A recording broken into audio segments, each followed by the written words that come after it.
a very good out of shield option makes it harder. Right.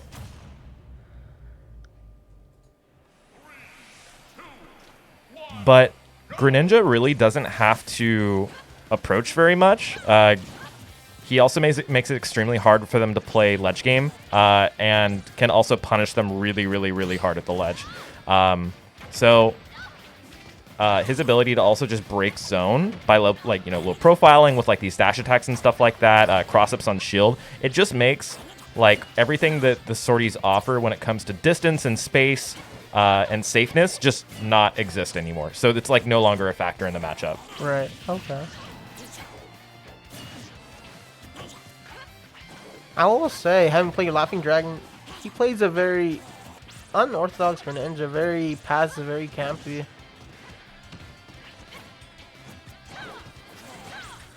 And we're seeing that into play with the many shurikens you hear and trying to wall out Lucina with the back airs.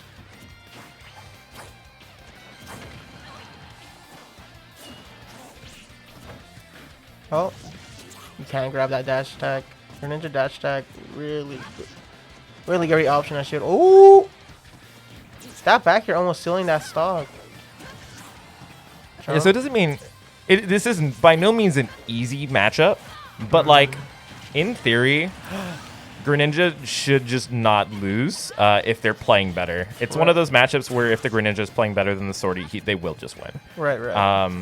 And I mean that could be said for a lot of matchups, but it's like it's pretty polarizing. It's polarizing enough that a lot of Sword players actually like will have a character for Greninja, especially if they're like playing one of the more orthodox Swordies, or honest Swordies rather, like Marth Lucina.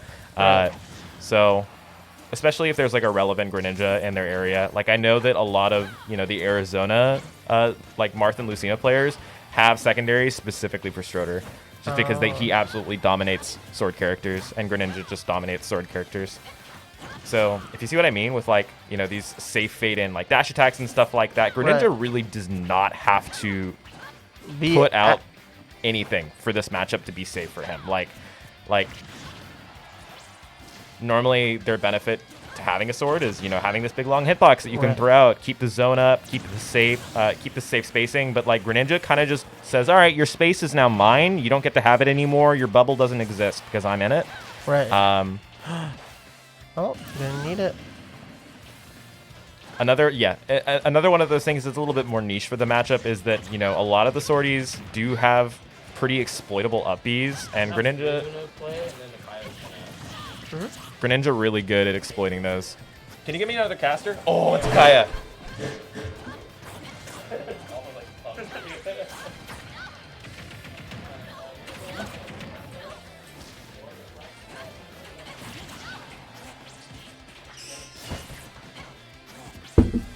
How's it going, Akaya? Pretty good. How are you, man? We're doing pretty good. Talking about how Greninja destroys sword characters, because Smuna was talking about like before the set started, like he was talking about like how the matchup should go and in the favor of swordies, and I was like, no, Greninja literally shits on sword characters so fucking hard. Like in Arizona, a lot of like the Lucina Marth players will actually have secondaries specifically for Stroder because Greninja dominates those characters so hard.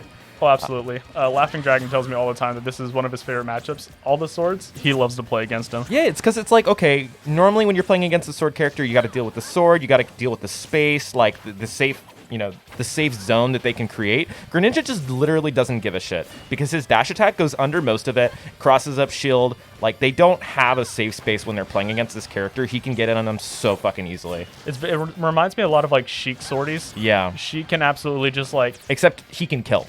Yeah. He can actually kill you consistently. He's got Swordy aerials that are smash attacks. It's like fair on Swordy shield is so safe. Oh, absolutely.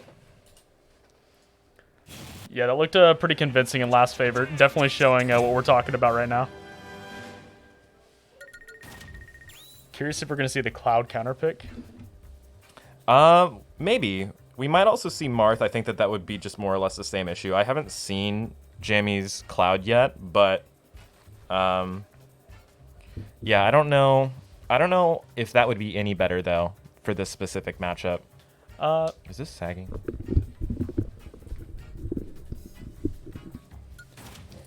I would say maybe it wouldn't be better in terms of neutral, but Cloud has such an insane punish game now that That's fair. maybe you just need to win those 1 or 2 interactions and the rest you just kind of keep your composure. Right. I think Cloud also having that really strong up B out of shield can help a little bit with like dealing with cross-ups because he can kind of just up B in the other direction like preemptively and they're just going to stick with Lucina. Yeah. I respect it. Lucina's a strong character. FD, though, kind of a bold pick against Greninja. This is one of their favorite stages.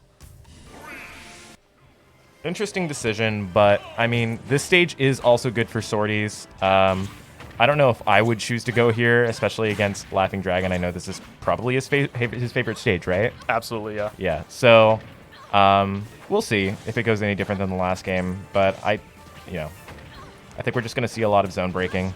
Yeah. And that's what he definitely like excels in. He's really good at zone breaking and then doing really quirky options that you're not expecting. So unless you've played against Laf or other Greninjas, he's going to hit you with a lot of mix-ups. Also, Final, did you just say Corrin's a top tier? You're literally insane. That's not true at all. That character's doo-doo butt cheeks. But back air. Okay, back air is really good, but that's like... dude, Corrin is way too fucking slow to be a top tier. It's like... you can't be like, oh, yeah, Rob is big, you know, so he's not a top tier. He can't be a top tier. Corrin is just, like, so bad. Like, they have good moves, theoretically, but they can't even follow up on their own options because they can't reach themselves. Like, they can't reach where they put their opponent after, like, they throw out a move. It's like if Corrin... Ooh, oh, yeah, that's catching a up, good F smash. Yeah, I think Corrin, like many mid-tiers in this game, have really good individual moves, but the character can't capitalize too much off of those individual moves. Ewok, I'm not going to comment on that one. All right. Tied up in stocks, but Laf definitely has the lead right now. Just kind of spacing around, walking away from a lot of these attempts. Shadow sneaking right past the ledge, putting her off stage. Ooh. Water not quite stealing that stock. Just going to try to zone with shurikens and such. This is going a lot better than the last game, arguably, but, I mean, this isn't a good percent to be at. Laf is going to just control the center stage, unless he just gives it up for free. Can kind of just control the center stage, and he's doing the Laughing Dragon things. Bro, yep, oh my god, why did it, you can't let him get away with that. You know he's going to go for it again. The first time you play Laf, you're going to get hit by that a few times. You just have to shield it, man. You do, but it's so scary. You don't know what's going to happen. You've never seen that move before. SuddenJami's doing a really good job just keeping up this ledge trap. Keep up the pressure. Almost, okay. Shield breaker not quite taking out the shield. But absolutely relentless pressure. Yeah. Laf just barely pushing her off, getting center stage back. Up air strings, not going to find a third one. Getting back to center stage.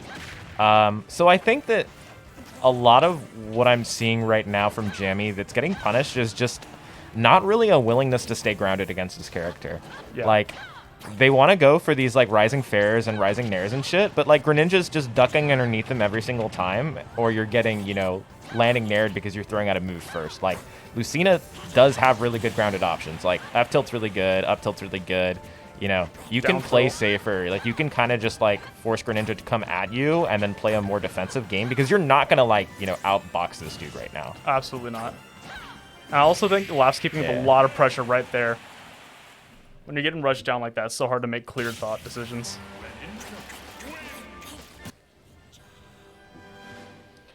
Laf going to take that pretty quickly. 2-0. Let's see, who do I have up next?